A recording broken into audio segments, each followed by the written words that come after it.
Okay, we're back, and this one is probably going to take the top off the internet.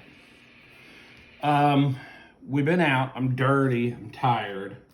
We've been out working. I had to make myself a little spritzer to get me through. What I'm going to do is do a quick little recipe here that you're going to want to save. This one you're going to want to keep. Put the little star by it, the bookmark, whatever. We're going to do a crab and shrimp stuffed fish. This is some fish that I caught last week. Some fillets. I've had it on water. It hadn't even been frozen. This recipe is super quick. I've got some rice going back there kind of as a little bit of a side, but this recipe is going to be awesome. So I've got my fish here, and it's fillets. You can use any kind of fish that you have or that you can get your hands on it. This is a can of lump crab meat. Whatever's cheapest. This was on clearance for like $3.40. So whatever's cheapest, using this for this particular recipe. You see the crab meat here. I drained it and I put it in the bowl. Then I have some baby shrimp. Again, use the cheapest things you can find in this recipe because it's all going to come together really good, and it's kind of going to be the star of the show. So I've got these shrimp. These are the tiny ones. Again, $1.50, $2 or something for that bag. You can put these in there. They're pretty small, but I like to go ahead and chop these so they set a little bit better in the filling that we're going to put in this. By the way, I've got the oven on 275, so anyway, just kind of give these a little rough chop. So I'm going to put these in here with the crab meat.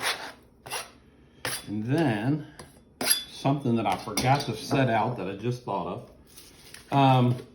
We'll get to that in just a second. Some breadcrumbs. That wasn't the whole can, by the way. That was only about a cup, maybe 3/4 of a cup of breadcrumbs. I've got some garlic. That would have been cool if I'd have just put the whole can in there. Let me see, I need a spoon. So I've got some garlic. I'll put in the equivalent of probably 2 garlic cloves, something like that. I've got some lime juice. This is going to be good. I know for a fact this is going to be good. Add a teaspoonful of lime juice. Parmesan cheese. Again, maybe 3 or 4 tablespoons. And then the last one, and I'm going to give you a little tip here. So typically when you're making this stuffing or the breading or whatever you call this, you crack an egg in this.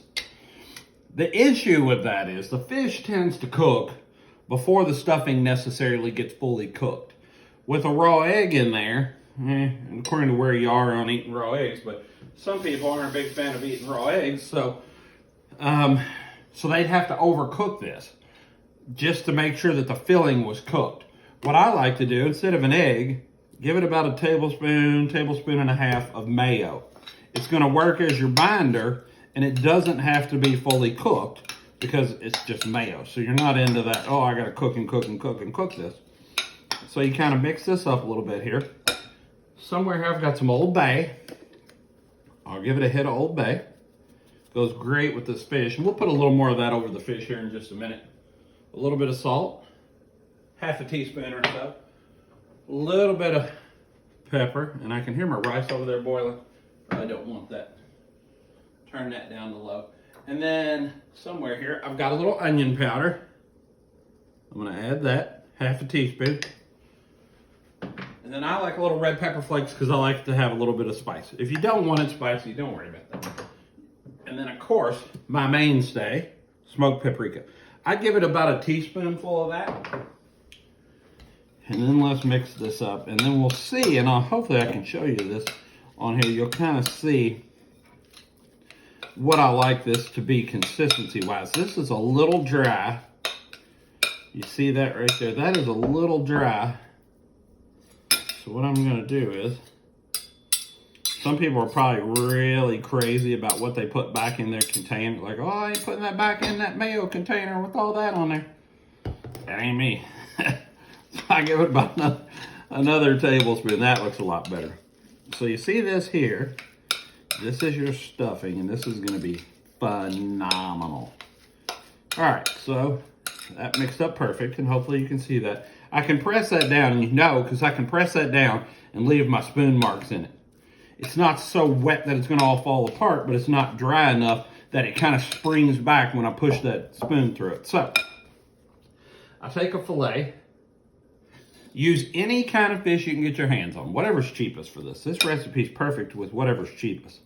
You get you a little handful of your stuffing, put it on there, and then just fold this fish over on it, just like so. Now, when you do this, and you put it in your pan, you kind of want to press it. Hopefully it'll hold. If it's not holding like that, get you some toothpicks, and then just run you a toothpick in there to hold it. Now, you could also just get, there you go. You could just get you a handful and put it on the top. If you don't want to mess with stuffing these, just get you a handful and put it on the top of a fish fillet. It's going to be the same. I know that first one didn't hold, so I'm going to go ahead and just pin this one. Get that through there a little bit better. And I'm just putting these in a baking dish here. Need a little bit bigger fillet than that one. And this is, I mean, this is a Tuesday night, so this is, you know, this recipe is not taking a long, long time if I'm doing this during the week. And you're basically just making these little fish rolls full of that delicious crab meat and shrimp stuffing. These are bass fillets. Use bass, crappie, bluegill, whatever you could get your hands on. And if you go to the store, buy you some store-bought fish. Not going to make any difference. So I'll run this through here. Probably got enough for another one here. That's 4. I had the small can of crab meat and the small thing of shrimp, so that gave me, it's gonna give me about 6 pieces of fish probably. So, one more, let me see here. I think I got enough for one more. So what I'm doing here is I got all my stuffing in my fish. Kind of push it down in there real good. Pin this last one. And then I got it all in the pan here. Wash my hands real quick.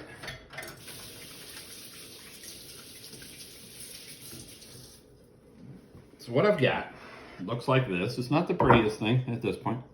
Doesn't need to be. Delicious trumps pretty every day and twice on Sunday. So I have a little bit more Old Bay here. I'll just kind of give these a little shake over the top of this. This recipe won't take very long because fish doesn't take very long to cook. So maybe 10, 15 minutes. I have a little tahini. This is a Mexican seasoning, tahini. You find it on fruit and stuff like that a lot. Delicious on something like this. And then a little bit of lime juice. This is concentrate because I don't have any fresh limes around. Again, it's a Tuesday night, so. And that's that. So I'm going to pop that in the oven on 275. Get that cooking. My rice is just boiling away. I probably should take 1 second to stir that before I ran it with the same dirty spoon that I used on the other stuff, which never hurt anyone. So what we need now is we need a delicious sauce to kind of go over the top of it. So what I've got me a little saucepan here. And I've got a little butter. I need to just set about 45 spoons right here. So I've got a little butter here. 3 tablespoons, 2 tablespoons maybe. I'll put in there. I'll add a little bit more. A little butter never hurt. Maybe that's about 4 tablespoons. I'll put some garlic in there. Just about out of the garlic. This is going to end up being a couple more cloves of garlic, maybe 3. Who knows? Whatever you got. If you just got that much in your jar, use whatever you got in your jar. I like to add a little mustard to this. Now, if you have Dijon, use it. This is stone ground. That's maybe a teaspoon. You don't want a lot because mustard tends to kind of overpower things. So your Parmesan. Take the lid off here for this one because I'll, 3 tablespoons maybe. A little more of my lime juice. A little hot sauce. Ooh. found a cut on my hand with that lime juice. This is some Truff hot sauce. It's literally my favorite hot sauce. A teaspoonful of that. Just regular hot sauce will do, and if you don't like it, leave it out. Lastly, we have a little horseradish. Again, I need another spoon. So, teaspoon of horseradish, because horseradish and fish go together like peas and carrots. Then a little salt and a little pepper. Now, this still needs the cream to make this the wonderful cream sauce that it's eventually going to be. I have lime juice in here, and my fish is not nearly ready. So if I go ahead and start cooking this with the cream, it will eventually separate, and then I'll end up with like curds and whey, and I'll be sitting in the corner eating my curds and whey. So what I'll do is, I'll clean up a little bit, but I'll set this on the stove, and I'll get this going, just so everything's heated up and together. Then, right before I want to serve it, I'll add the cream to it. For this, I'll use half and half. I'll probably use about 3/4 cup of cream because I want a lot of sauce. If this is not quite thick enough, then I'll use a little bit of flour, or probably more likely some cornstarch to thicken that sauce.